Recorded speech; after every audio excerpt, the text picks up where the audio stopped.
Hello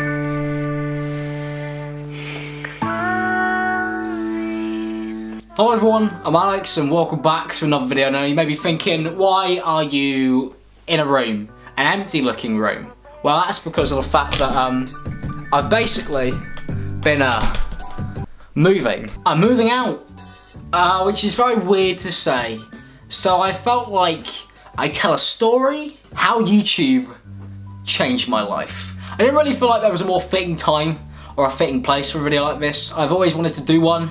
I was always very interested in draw my life videos and stuff like that. People's come-ups on YouTube are incredibly interesting to me, so I thought I'd kind of just share my own. So I'm sure most of you know by now that I've been making videos for about 6-7 years now. I started in about 2010, 2011. Just recorded on some shitty webcam built into a netbook my high school gave me. You know, we were doing what we could to make quality YouTube content back then. As you could see, not much has changed. I just have a very expensive camera now. But I'd say the ImAllexx channel is probably my 7th one. Probably even more. And that's not including second channels, gaming channels, channels me and my friends made, channels that I created and just never uploaded on. This is like my 7th actual attempt at YouTube. Safe to say, this one's going quite a bit better than the other ones. This channel was created in 2013, and it's very safe to say it's been through its interesting phases. I started this channel as a vlogging channel. I was just doing random little vlogs in places, just talking about stuff I was interested in. I was basically a generic gay YouTube vlogger, so also not much has really changed since then. But the ImAllexx channel is the first one that really ever saw the light of day in terms of people actually tuning into it. Through vlogging, I gained like 2,000 subscribers, and then when I started making gaming videos, I was up to about 5,000. And I was also streaming at the same time, and the Twitch streams were way more successful than YouTube ever was for me. I had about 10,000 followers on Twitch TV at the time. Actually, got me into press at I-57.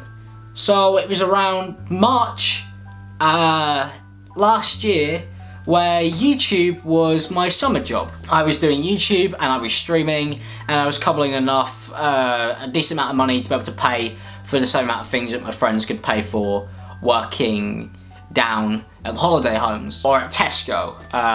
You get the idea. So it was going quite well. I was earning money from my hobby, something that not many of my friends could say. So I was dead proud of that. I was super proud of what I was doing and I was super happy with where I was. But I'm sure you could tell, because in all videos like this, it doesn't stay positive for long. Where it's got to be a downhill slide. And my downhill slide was an interesting one. My channel died. There's not really a nice way to put it. Stone dead. Nobody wanted to watch ImAllexx anymore. He's boring. FIFA wasn't doing too well anymore. And therefore, the entire genre dropped off and people like me with the smaller channels hit massively. If people weren't watching the bigger guys, they weren't really going to be sticking around to watch me anymore. So I had no money. I didn't have a job. Now you could say go get a real job. I had a paper round. I was working a paper round. You could still say get a real job. And I was very sad, because YouTube is something that I've been doing forever and I never thought I'd ever see any success from it. So to have a glimpse at that and then have it taken away in such a quick period at a time where we all thought we were going to be doing exceptionally well was genuinely devastating. And it was at this time that I was going into college and I had no idea what I wanted to do for a job. I couldn't really say to the person who advised me at my GCSEs, oh yeah, what are the requirements for becoming a full-time YouTuber?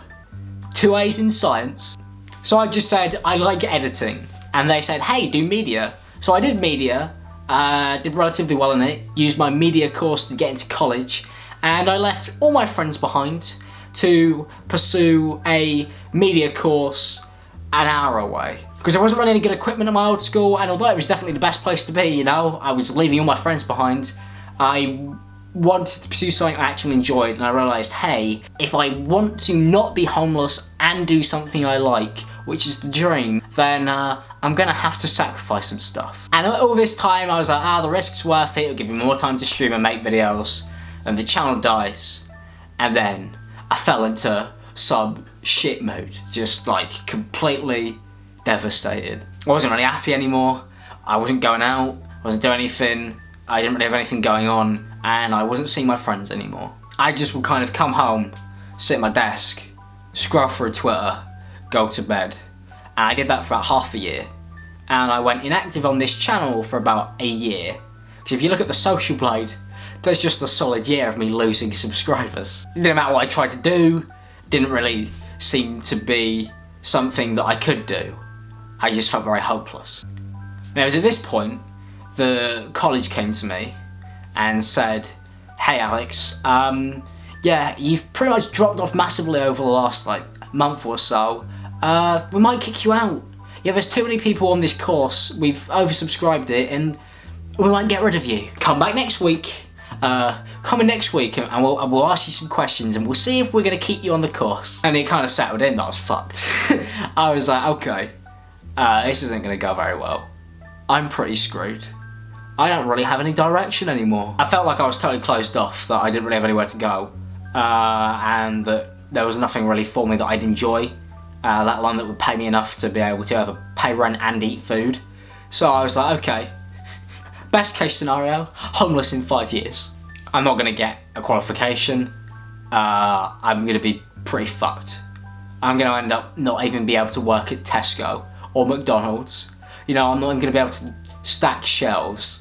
And this is where YouTube really did change my life massively, because I went into the interview and they said, "Hey Alex, now we don't really want to kick you off the course. We think you're pretty good at what you do. You teach most of the people in the class how to edit. You've clearly got a knack for it, you're just not showing it. But your YouTube channel proves that. You've got like 4,000 subscribers. Quite clearly, you can do stuff." YouTube kept me in college, and I do have a qualification now, because I actually did finish the year. Now I finished the year earlier than intended, but we'll get on to that. YouTube kept me at college, and this is when stuff started to really turn around. I got rid of my therapist, because I had one of those, because I really wasn't doing too great. I said goodbye to him. I said, "I'm going to go work on some stuff now, and hopefully I don't see you again." Because, you know, that would be a positive. And we had a holiday, and this interview that happened was at the last 2 months. And it had been 6 months since I'd really made anything. So I picked the camera up again, and I stumbled across the commentary community. Just a group of people who seemed to be pretty real, who would just talk about YouTube in a way that most people never talked about YouTube before. Because a lot of people hide stuff under wraps, they sugarcoat a lot of things. These guys were just telling it how it is. And I said, I like these people, because that's what I used to do in my FIFA streams. One of the reasons why FIFA channel probably died is probably because I wasn't as secretive as the other guys, therefore they probably didn't want me to stick around. If you've seen the videos I've done on FIFA, you'd know I probably blew a few of their cover. Sorry. But more importantly, I just found the videos funny. I just found taking the mic funny, making the videos funny. This stuff's funny. I want to be funny. I was finding a lot of enjoyment from the commentary community at a time I really needed it. So I had the last 2 months left. I'd been told they weren't going to kick me out of college, and I said, alright, I'm going to upload every single day until I'm back at college. And I did that. Some days I double uploaded, and I was in Discords, and I was making friends, and I was slowly seeing the channel go from negative to positive in an incredibly quick amount of time. People were saying, "You're really good at this." My old FIFA friends were coming back to me after like months of not talking, saying, "You fit in here and you're doing a good job." And I felt like I had a place where I belonged, which I hadn't had in a very long time. I made a video, a comedy skit video on iDubbbz's Content Cop on Leafy, which Ian saw, and I was about to go to bed, and I think the next day was the first day back at college. And he retweeted it. I jumped from like 4,000 subscribers to 10 overnight. And that, accompanied by the fact that due to Discord and due to people like Elvis the Alien and Colossal for creating their Discords, or Colossal for even letting me create his, I managed to make a lot of friends through there. And it put me in a position where people were seeing the content, so people were supporting it. And those people helped pushed it, and then to have something like that happen was just kind of surreal. A couple months down the line, Pyro, or best friend Niall, as we like to call him, comes to me, says, "Hey, let's make a video. I think you're right. I think you're funny. I know you probably kind of need it because the college situation wasn't going too well. And it was nice of him to reach out. And I jumped from like 10 to maybe 12,000 subscribers to about 20,000 overnight. And then by the end of the week, I was on like 40,000. And then by the end of the month, 50. And then it was 60 and 70, and it was just climbing and climbing and climbing. And then I met him, and I met everybody, and it got to the point where we're like, hey, we should move in with each other. Just a bunch of YouTubers, a bunch of people who are friends, who work on the same thing, who do the same thing. Let's make something, let's do something. So I went from, at the beginning of the 6 months, being pretty lost in an awful place, where I thought I'd probably end up slaving away at uni on some course I didn't like for the next 5 years, to discussing moving out with friends and people I was fans of, and just doing cool stuff. And tomorrow's the day where that all becomes a reality, where those 6 months close off. And not to be a cringy YouTube vlogger, but it's a new chapter to do new things. God knows what's going to happen. What I can tell you is that YouTube most definitely changed my life. It was an incredible turnaround, like a huge fucking 180. So I hope that gives a bit more context to how I feel when it comes to how thankful I am for this and for everything that has come across my path through this. We're over 100,000 subscribers. I've got friends that I never thought I'd have. I've got a group of people who I could rely on. It's just been an incredible ride with many ups and downs, but like all of them make it what it is and make it so great. I feel like that's one of the things about YouTube. Everything that goes into it is what makes it so brilliant. Every person, every friend of mine, anybody who ever pushed the content, anybody who shared it, anybody who collabed with me when I was on like 4K subs, like dead channel, didn't even focus the camera properly. Individually, I can thank all of you for the fact that I am moving out into a house that I'm paying rent for. That's surreal and insane and incredible all in one. And there's so many people who've done so many different things and have put me in so many places and just slightly changed stuff that had such a huge impact in the grand scheme of things that it's one of those things where I just like to say thank you to everyone, like I always do. I sent out a joke tweet the other day. I was like, oh, do I ever say thank you? Because I do it a lot.